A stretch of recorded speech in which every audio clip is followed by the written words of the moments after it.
नमस्ते बच्चों। नमस्ते सर।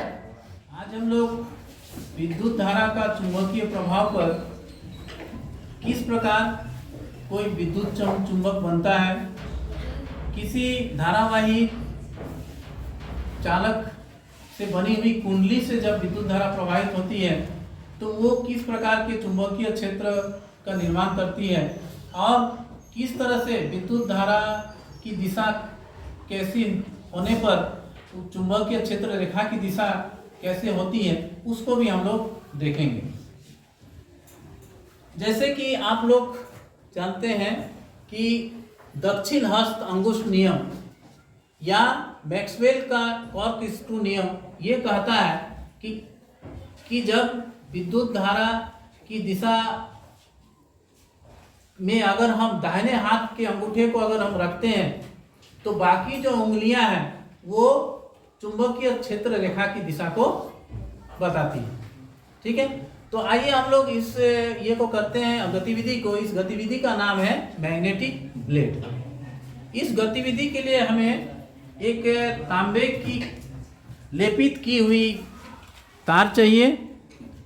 ये आप देख सकते हैं एक ब्लेड की जितनी लंबाई है उससे थोड़ी अधिक व्यास का जो है हम लोग करीब 60 से 70 बार का जो है कुंडली हम लोग फेरा जो है हम लोग बनाएंगे और इसे हम लोग चार तरफ में धागे से बांध दिए हैं ताकि वो कुंडली एक निश्चित जगह पर बनी रहे। इसके दो छोर हैं, एक छोर है और ये एक छोर है। बीच में हम धागे के द्वारा जो है एक ब्लेड को जो है इस तरह से लटकाए हैं कि ये इस कुंडली के ठीक बीचों बीच रहे।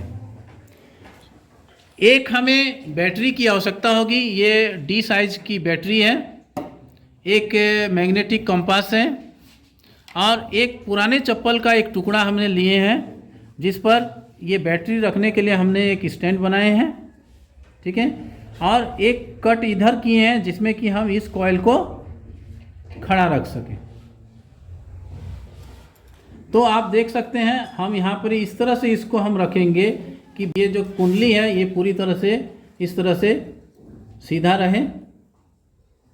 ठीक है, वर्टिकल मतलब एकदम ऊर्ध्वाधर रहे। तो जैसा कि हम लोग जान रहे हैं कि ये कुंडली का दो छोर है। ठीक है, जब हम इसे बैटरी के धन और ऋण ध्रुव से जोड़ेंगे तो इस पूरे कुंडली से होकर के विद्युत धारा एक ही दिशा में बहेगी। और जैसे हमने कहा था कि जब किसी चालक से होकर के विद्युत धारा प्रवाहित होती है तो वो एक चुंबक की भांति व्यवहार करती है। तो जब एक ही दिशा से बहुत सारे तारों से होकर के विद्युत धारा प्रवाहित होती है तो हर तार जो है चुंबकीय क्षेत्र का निर्माण करती है, जिसके कारण इस कुंडली के कारण जो चुंबकीय क्षेत्र बनता है वो काफ़ी प्रबल होता है। इस कुंडली के बीच में जब हम किसी लोहे की वस्तु को रख देते हैं तो वो एक अस्थायी रूप से चुंबक जो है बनता है जिसको हम लोग विद्युत चुंबक कहते हैं। ठीक है, तो हम लोग चलिए इसको देखते हैं। जब हम कुंडली के दोनों सिरों को बैटरी के दोनों ध्रुवों के साथ जोड़ते हैं तो आप देखिएगा इस ब्लेड में जो है विक्षेपण होता है। देखिए ये विक्षेपण ये दिखा रहा है कि इस कुंडली से विद्युत धारा प्रवाहित होने के कारण वह एक चुंबक की भांति व्यवहार कर रही है, जिसके कारण बीच में रखे हुआ एक चुंबकीय पदार्थ है वो इस तरह से वो ये हो रहा है जो कि इस कुंडली से जो चुंबक बन रहा है विद्युत चुंबक उसकी दोनों ध्रुवों को जो है वो शोषित कर रहा है। देखिए ब्लेड इस तरह से आ रहा है। ठीक है, अब हम लोग देखते हैं कि किस तरह से ये चुंबकीय क्षेत्र रेखा की दिशा कैसी होती है और इस बना हुआ जो कुंडली से जो चुंबक बन रहा है उसका उत्तरी ध्रुव और उसका दक्षिणी ध्रुव किस तरफ हो रहा है। दक्षिण हस्त अंगुष्ठ नियम वो कैसे इसमें जो है प्रमाणित होता है या मैक्सवेल का कॉर्क-स्क्रू नियम क्या कहता है। जब हम इसके चालक तारों को इस तरह से जोड़ते हैं, देखिए ये बैटरी का धन ध्रुव है इधर और ये ऋण ध्रुव, जब इस तरह से हम लोग जोड़ते हैं तो इसका मतलब हुआ ये जो धन ध्रुव जोड़ रहे हैं ये तार जो है इस तरह से विद्युत धारा की दिशा इस तरह हो रहा है, अर्थात घड़ी के विपरीत दिशा वामावर्त दिशा में जा रही है। तो दक्षिण हस्त नियम कहता है कि धारावाही तार जैसे धारा का दिशा अंगूठा अगर है तो उंगलियां जो है उसके चुंबकीय क्षेत्र रेखा को दिखाता है। अर्थात धारा की दिशा ऐसा है तो इसका मतलब है कि ये उंगलियां जो है उत्तर ध्रुव को दिखा रही है और इस तरफ जो है दक्षिण ध्रुव को दिखा रही है।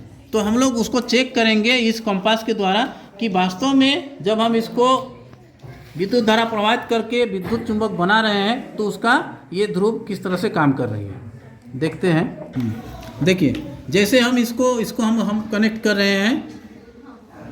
देखिए कंपास जो है मैग्नेटिक कंपास का उत्तरी ध्रुव इस ब्लेड के तरफ आ रहा है। इसका मतलब है कि ये जो ब्लेड है, जो कुंडली के कारण जो चुंबक बन रही है उसका वो दक्षिणी ध्रुव है। और ठीक इस तरफ अगर लाएंगे तो देखिएगा उसी का उल्टा हो जाएगा। देखिए अब हम कनेक्ट कर रहे हैं तो आप देख सकते हैं इधर उत्तरी ध्रुव था तो कंपास का दक्षिणी ध्रुव जो है,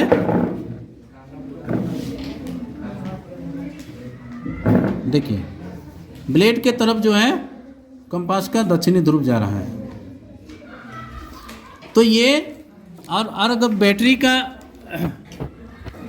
धन ध्रुव और ऋण ध्रुव को भी अगर हम लोग बदल देंगे तो ठीक इसके उल्टा हो जाएगा। ठीक है, अब क्या है, अब धन ध्रुव इस तरफ है तो इसमें जो है तार जो है इस तरफ से घूम रही है घड़ी की दिशा में, तो उस समय ये इस तरह हो जाता है, धारा की दिशा ऐसा हो जाती है। तो अब जो है इधर से उधर जो है चुंबकीय क्षेत्र की दिशा होगी, अर्थात इधर उत्तरी ध्रुव होगा और इधर दक्षिणी ध्रुव होगा। उसको भी हम लोग चेक करके देखते हैं। देखिए हम बैटरी से इसको कनेक्ट कर रहे हैं। देखिए उस तरफ अब ब्लेड का जो है उत्तरी ध्रुव है, क्योंकि कंपास का वो दक्षिणी ध्रुव को अपनी ओर खींच रही है। और इस तरफ लाएंगे तो ठीक उसका उल्टा होगा।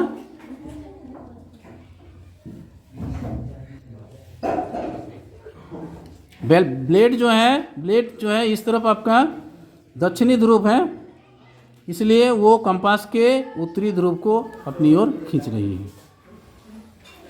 तो बच्चों ये गतिविधि आप लोगों को कैसी लगी? बहुत अच्छी। ठीक है, तो आप समझ गए होंगे कि चुंबकीय क्षेत्र क्या होती है और किस तरह उसका दिशा का हम लोग निर्धारण कर सकते हैं, जिसे हम कहते हैं दक्षिण हस्त अंगुश नियम या मैक्सवेल का कॉर्क स्क्रू नियम, है ना। कॉर्क को या स्क्रू को जब हम लोग घुमाते हैं, है ना, तो घुमाने की दिशा में स्क्रू का जो नुकीला छोर है वो जिस ओर अंदर जाती है वो धारा की दिशा को तय करती है, और उंगली अर्थात जिसको हम स्क्रू को जिस तरह से घुमा रहे हैं वो आपका चुंबकीय क्षेत्र रेखा की दिशा कहलाती है। इसीलिए इसको हम लोग मैक्सवेल का कॉर्क स्क्रू नियम भी कहते हैं। धन्यवाद।